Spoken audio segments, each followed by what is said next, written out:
అన్ని డివిజన్లలో ప్రచారం చేసి మీ దయతోని కేసీఆర్ గారి బొమ్మ మీద కారు గుర్తు మీద గెలిచొచ్చిండు ఎమ్మెల్యే. కానీ ఏం పుట్టిందో ఏమో మరి గెలిచినాక సంవత్సరంకే సడన్గా కాంగ్రెస్ వాళ్ళు అందంగా కనబడ్డారట ఆయనకు. కాంగ్రెస్ వాళ్ళు చాలా గొప్ప పని చేసిండట, వాళ్ళు ఏందో ఊడవీకినట, కాబట్టి నేను కాంగ్రెస్లోకి పోతున్నాను పోయిండు.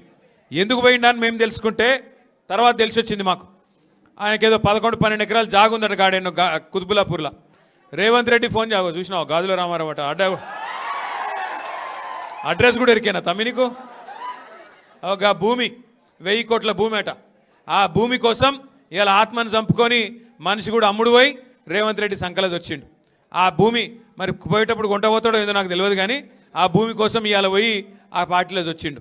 నేను ఒకటే అడుగుతున్నా ఇక్కడికి వచ్చిన మా తమ్ములను, మా చెల్లెళ్ళను, మా అక్క అన్నలను కూడా ఒక్క మాట ఆలోచన చేయండి. 2 ఏళ్లలో ఈ కాంగ్రెస్ ప్రభుత్వం వచ్చినాక గరీబోళ్ళకి ఏమైనా మంచి చేసిండ్రా, ఏమైనా సాయం చేసిండ్రా ఆలోచన చేయండి. ఎన్ని మాటలు చెప్పిండ్రు.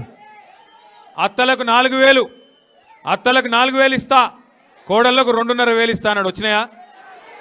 కేసీఆర్ 2,000 ఇస్తే 4,000 ఇస్తా అన్నాడు. పెన్షన్ వచ్చిందా? కేసీఆర్ ఒక ముసలమ్మకో ముసలయ్యకో ఇస్తుండు, నేను ఇద్దరికి ఇస్తా అన్నాడు. ఒక్కలకన్నా ఇచ్చిండా? కేసీఆర్ గారు కళ్యాణ లక్ష్మి షాదీ ముబారక్ పేరు మీద 1,00,000 రూపాయలు ఇస్తే నేను తులం బంగారం ఇస్తా అన్నాడు. ఇచ్చిండా? నేను ఆ రోజే చెప్పిన, ఏమని, వీళ్ళు బంగారం ఇచ్చేటోళ్ళు కాదు, మెడల పుస్తల తాడు కూడా ఇచ్చకపోయే బ్యాచ్ ఇది, మంచోళ్ళు కాదని చెప్పిన. నిజంగా కూడా ఇలా పరిస్థితి ఏంది? హైదరాబాద్ చుట్టూ రంగారెడ్డి జిల్లాలో కానీ, మేడ్చల్ జిల్లాలో కానీ, హైదరాబాద్లో కానీ మొత్తం రియల్ ఎస్టేట్ను పండబెట్టిండు. మాట్లాడితే ముఖ్యమంత్రి గారికి బూతులు వస్తాయి, బ్రహ్మాండంగా బూతులు మాట్లాడతాడు. పండబెట్టి తొక్కుతా అంటాడు. నిజంగానే పండబెట్టి తొక్కుతున్నాడు. రియల్ ఎస్టేట్ను వండబెట్టిండు, రంగారెడ్డి జిల్లాను తొక్కుతున్నాడు. వాస్తవం చెప్పాలంటే అటు వ్యవసాయాన్ని వండబెట్టిండు, రైతులను తొక్కుతున్నాడు. పాలమూరు మీద పగ, కాళేశ్వరం మీద కక్ష, 2 ఏళ్ళు బూతు మాటలు తప్ప చేసిందేమీ లేదు. 420 హామీలు ఇచ్చిండు. పిల్లగాళ్ళకి చెప్పిండు 2 లక్షల ఉద్యోగాలు ఇస్తా మొదటి సంవత్సరంలో అని చెప్పిండు. ఈ రోజు వరకు 2 ఏళ్ళు నిండితే నిన్న దిల్సుఖ్ నగర్లో ఆ పిల్లలందరూ రోడ్డెక్కి గడబడి చేస్తూ ఉన్నారు. ఎక్కడ మా జాబ్ నోటిఫికేషన్లు రాహుల్ గాంధీ అని వాళ్ళు రాహుల్ గాంధీని అడుగుతూ ఉన్నారు. నిన్నగాక మొన్న నేను కోపం వచ్చి ఈ రేవంత్ రెడ్డి అసెంబ్లీలో బూతులు మాట్లాడితే నేను కూడా కోపం వచ్చి రాహుల్ గాంధీని ఒక మాట అన్నా. అంటే ఇక కాంగ్రెస్ వాడు ఒక్కొక్కరు, ఒక ఆయన 6 ఫీట్లు ఎగురుతుండు, ఇంకొక ఆయన 6 అడుగులు 6 గజాలు ఎగురుతుండు నా మీదికి. నేను అడుగుతున్నా కాంగ్రెస్ వాళ్ళను, అయ్యా నేనేమన్నా కొత్తగా రాహుల్ గాంధీని? మీరు రేవంత్ రెడ్డి అన్నమాట నేనన్నా. రేవంత్ రెడ్డి ఏమన్నాడు రాహుల్ గాంధీని? ఇడు పప్పు కాదు ముద్దపప్పు అన్నాడు. నేనేమన్నా గదే అన్నా. ముద్దపప్పు నిజమే నేనన్నా. దానికి నా మీద ఒకడు 6 ఫీట్లు ఎగురుతుండు, ఒకడు 6 గజాలు ఎగురుతుండు.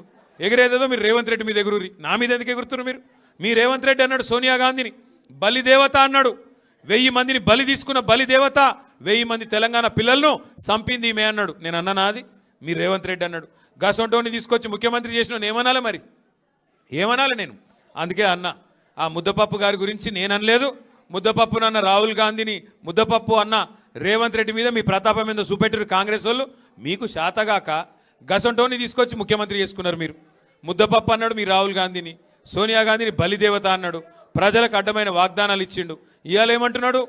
ఏమైందయ్యా రేవంత్ రెడ్డి, మరి బగ్గ నరికితివి, పెన్షన్ ఎప్పుడు ఇస్తావు 4,000 అంటే నువ్వు గట్టిగా అడిగినావు అనుకో నీ లాగుల తొండలు ఇడిచిపెడతా అంటాడు.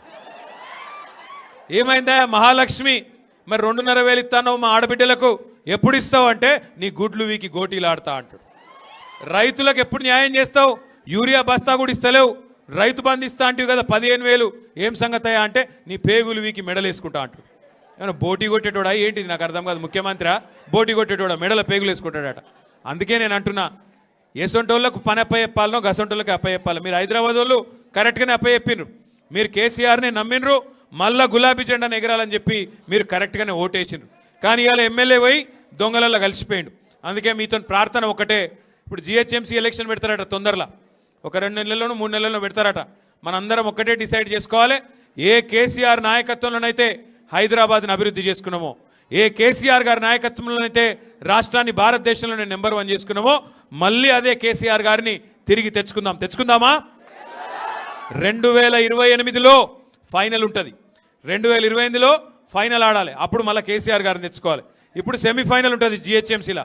సెమీఫైనల్ కొట్టన్నా వద్దా? ఫైనల్ గెలవాలంటే కొట్టాలంటే ఇక ఎమ్మెల్యే వీక్తే వీకిండు కానీ చాకులు అసలు కొత్త పిల్లగాళ్ళని మీ ముంగట నిలబెడతారు రేపటి రోజున నేను జిహెచ్ఎంసీలో.